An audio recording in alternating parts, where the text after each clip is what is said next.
अस्सलाम वालेकुम dear students, मैं हूं आपका इंस्ट्रक्टर आतिफ नसीम और ये है आपका YouTube channel science made sensible. आज हम लेक्चर नंबर 11 में, जो कि हमने अर्थमेटिक सीक्वेंस और सीरीज का चैप्टर स्टार्ट किया है, तो लेक्चर नंबर 11 में हम बायनोमियल एक्सपेंशन या बायनोमियल थ्योरम की सारी प्रॉपर्टीज को समराइज कर लेते हैं।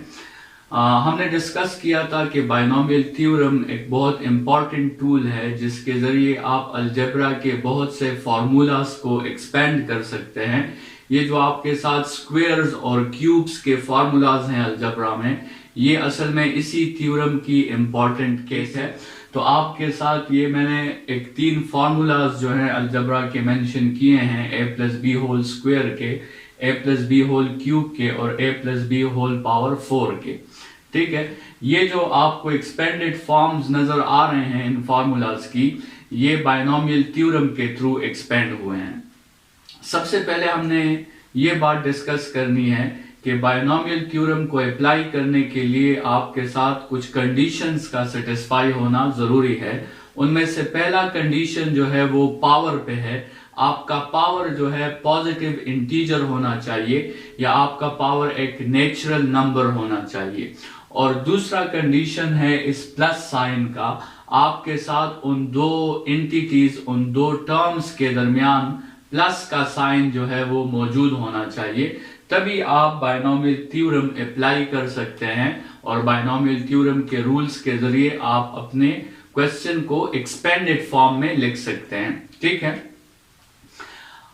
इस बायनोमियल थ्योरम को अप्लाई करने के लिए आपके साथ जो हमने रूल्स पढ़े थे, जो हमने जो रिपीटेटिव नेचर्स पढ़े थे, वो आपको याद होना चाहिए। सबसे पहले रिपीटेटिव नेचर जो था वो फर्स्ट एलिमेंट के बारे में था। फर्स्ट एलिमेंट का पावर जो है आपके साथ, यहाँ पर हमारे साथ तीनों एग्जांपल्स में फर्स्ट एलिमेंट ए है, लेकिन जरूरी नहीं कि हर दफा फर्स्ट एलिमेंट आपको ए ही दिया जाए। जो भी एलिमेंट होगा वो 2x हो सकता है, वो 5x हो सकता है, वो 10 हो सकता है, वो 3x स्क्वायर हो सकता है, जो भी टर्म हो, लेकिन जो इस फॉर्म में पहले लिखा गया हो, फर्स्ट एलिमेंट जो होगा आपका, उसका पावर आपके साथ n से स्टार्ट लेगा और वो 0 तक आपके साथ उसका पावर जाएगा। जिस तरह आप यहां देख लें, n की वैल्यू यहां पे 2 है, तो सबसे पहले हमारे साथ a स्क्वायर है, फिर a पावर 1 है, फिर a पावर 0 है। इसी तरह यहां पर आप देखें, यहां पर आपके साथ इसका power a plus B whole cube है, तो a क्यूब फिर a स्क्वायर फिर a पावर 0। यहां पर भी आपके साथ a plus B whole power 4 है, तो a पावर 4 फिर a क्यूब फिर a स्क्वायर फिर a पावर 1 और आखिर में a पावर 0। तो जो फर्स्ट एलिमेंट है उसका पावर n से स्टार्ट लेता है और उसको आपने 0 तक पहुंचाना है।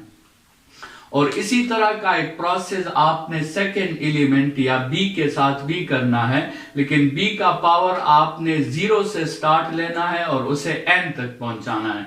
जिस तरह आप यहां देख सकते हैं, b power 0, b power 1, b power 2।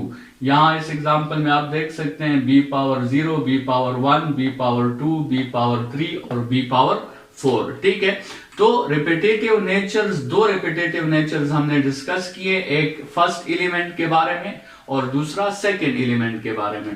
ठीक है, तीसरी जो चीज आपने इस एक्सपेंशन में याद रखनी है वो है इन टर्म्स के कोफिशिएंट्स। ठीक है, इन टर्म्स के कोफिशिएंट्स भी आपने साथ में मल्टीप्लाई करने हैं हर टर्म के साथ। और कोफिशिएंट्स क्या है? कोफिशिएंट्स वो कॉम्बिनेशंस थे जो हमने डिस्कस किए थे, और कॉम्बिनेशंस के लिए मैंने आपसे कहा था कि आपको कॉम्बिनेशंस को सॉल्व करने के लिए आपके साथ 3 मेथड्स हैं।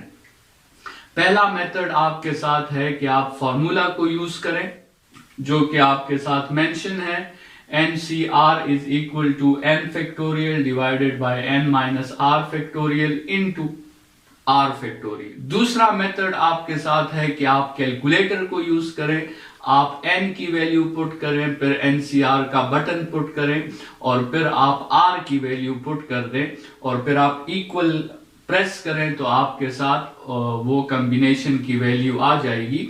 और तीसरा मेथड था जो हमारा शॉर्टकट था, जिसको हमने पास्कल ट्राइंगल वैल्यूज का नाम दिया था, वो भी आप यूज कर सकते हैं। जैसे पर आप यहाँ n इज इक्वल टू 2 के लिए अपने पास्कल ट्राइंगल की वैल्यूज देख लें 1 2 1, तो यहाँ आप देखें n इज इक्वल टू 2 के लिए आपको वही पास्कल ट्राइंगल्स की वैल्यू मिलेगी 1 2 1, ठीक है।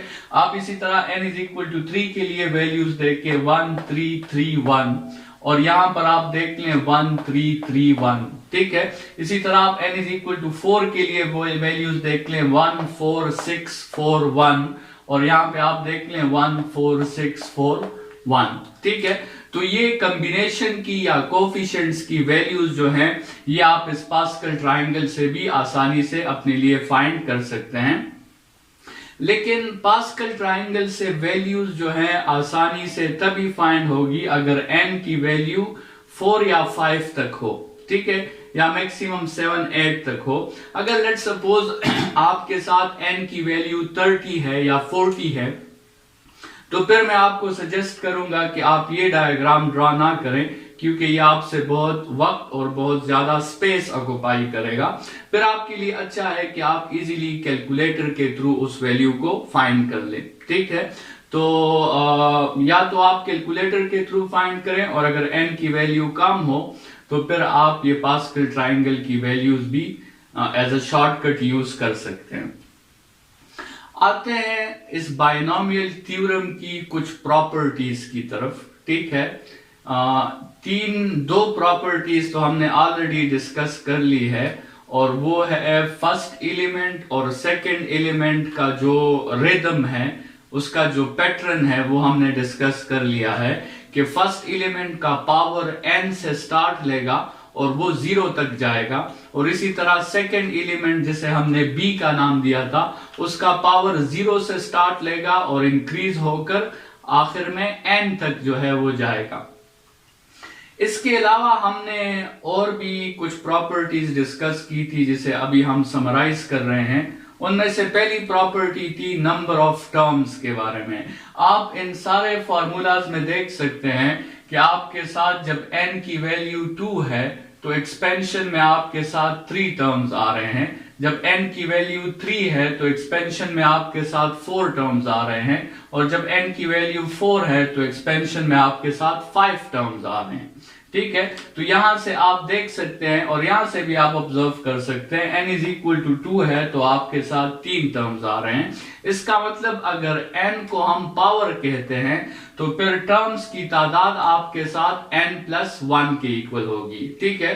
तो जितना पावर होगा उससे एक टर्म आपके साथ इजाफी भी होगा।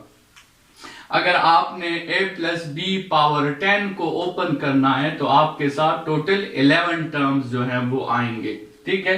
फिर इस सीक्वेंस का या इस थ्योरम का किसी भी टर्म फाइंड करने के लिए हमारे साथ एक जनरल फार्मूला है, वो है TR plus 1 is equal to NCR A power n minus R B power R, ठीक है।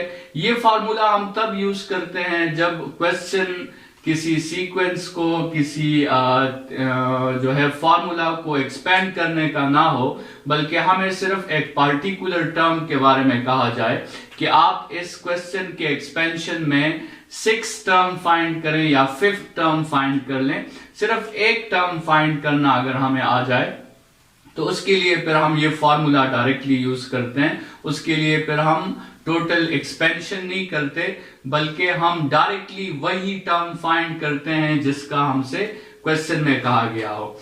इस फार्मूला पे मुख्तलिफ किस्म के क्वेश्चंस आपके कैम्ब्रिज के पेपर्स में आ सकते हैं। They can ask you to find the first term और द लास्ट टर्म और द सेकेंड टर्म और the third term, but they can also ask you to find the term which is independent of x, or find the term in which the x power is 3, or find the term in which the x power is 10, या find the term in which the x power is -5, ठीक है।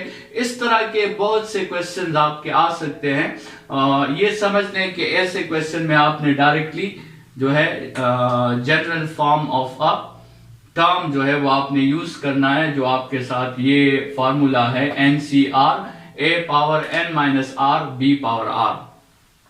एक बहुत important property जो इन coefficients में हमने observe की है, जो हमने कॉम्बिनेशंस पढ़े थे कि ये कॉम्बिनेशंस असल में इस बायनोमियल थ्योरम के कोफिशिएंट्स हैं, उसमें एक बहुत इंपॉर्टेंट प्रॉपर्टी है, और वो प्रॉपर्टी ये है कि वो टर्म्स जो फर्स्ट और लास्ट से इक्विडिस्टेंट हो उसकी वैल्यू सेम होती है। ठीक है, यहां पे आप देख लें, आपके साथ फर्स्ट टर्म और लास्ट टर्म उन दोनों की वैल्यूज आपके साथ सेम है। इसी तरह आप सेकेंड टर्म देख लें और सेकेंड लास्ट टर्म देख लें, उन दोनों की वैल्यूज भी आपके साथ बिल्कुल सेम है। ठीक है, मतलब अगर आप फॉरवर्ड और बैकवर्ड से आएंगे तो आपको बिल्कुल सेम टर्म्स दिखाई देंगे, और जनरलाइज फॉर्म इसका ये है कि NCR is equal to NCN minus R. ठीक है, फर्ज करें अगर आपके साथ n की वैल्यू 3 है, लेट्स सपोज हमने ये एग्जांपल कंसिडर कर लिया है, n इज इक्वल टू 3 का एग्जाम्पल हमने कंसिडर कर दिया है, और लेट्स सपोज इसमें हम r की जगह 2 पुट कर देते हैं। तो इस फार्मूला में आप n की जगह 3 पुट करें और r की जगह आप 2 पुट कर लें, तो आपको जो इक्वेशन मिलेगी वो ये मिलेगी कि 5c2 is equal to, sorry ये 5 नहीं है, इसको हम 3 कर देते हैं, 3c2 is equal to 3c1। ठीक है, मतलब इसका ये है कि आपके साथ जो 1 वाला टर्म है वो आपके साथ 2 वाले टर्म के इक्वल है। अभी इसका मतलब क्या है, देखिए ये आपके साथ जो है r इज इक्वल टू 0 वाला केस है, ये वाला r इज इक्वल टू 1, ये वाला r इज इक्वल टू 2 और ये वाला r इज इक्वल टू 3। ठीक है, अगर आपको याद हो एक्सपेंशन में जो आपके साथ कॉम्बिनेशंस आ रहे थे वो n0 से स्टार्ट होते थे। ठीक है, तो n0, n1, n2 और फिर n3। n की वैल्यू हमारे साथ 3 है, तो 30, 31, 32, 33। तो r इज इक्वल टू 1 आपके साथ ये वैल्यू है, और r इज इक्वल टू 2 आपके साथ ये वैल्यू है, और आप देख सकते हैं कि इन दोनों की न्यूमेरिकल वैल्यूज जो है वो आपके साथ सेम है। ठीक है, तो ये बहुत इंपॉर्टेंट प्रॉपर्टी है कि the terms from the start and from the last they are equal. ठीक है, उनके मैग्नीट्यूड्स जो है वो इक्वल होते हैं, या उनकी वैल्यूज जो है वो आपस में इक्वल होती है। बढ़ते हैं, और हमने डिस्कस किया था बायनोमियल थ्योरम को अप्लाई करने से पहले कंडीशन को, और वो कंडीशन ये थी कि आपके साथ n एक पॉजिटिव इंटीजर होना चाहिए और आपके साथ दरमियान में प्लस का साइन होना चाहिए। लेट्स सपोज अगर आपके साथ क्वेश्चन कुछ इस तरह है कि -2 + 6x होल पावर 10, तो फॉर्मूला को अप्लाई करने से पहले आप इस क्वेश्चन को अपने लिए इस तरह अरेंज कर लें कि फॉर्मूला की कंडीशंस भी सेटिस्फाई हो जाए और आपको ए और बी का क्लियरली पता भी चल सके। अभी इस क्वेश्चन को मैंने अपने लिए इस तरह अरेंज किया है कि -2 को मैंने ब्रैकेट में लिख दिया है और 6x को भी मैंने ब्रैकेट में लिख दिया है। अभी आप इनमें आसानी से लिख सकते हैं कि n की वैल्यू आपके साथ 10 है, a की वैल्यू आपके साथ -2 है और b की वैल्यू आपके साथ 6x है। ठीक है, जरूरी नहीं कि आप इसको a और इसको b कंसिडर करें, आप इनको जो है इनकी पोजीशंस को रिप्लेस कर सकते हैं, तो उससे आपके साथ a और b की वैल्यूज भी रिप्लेस हो जाएंगी।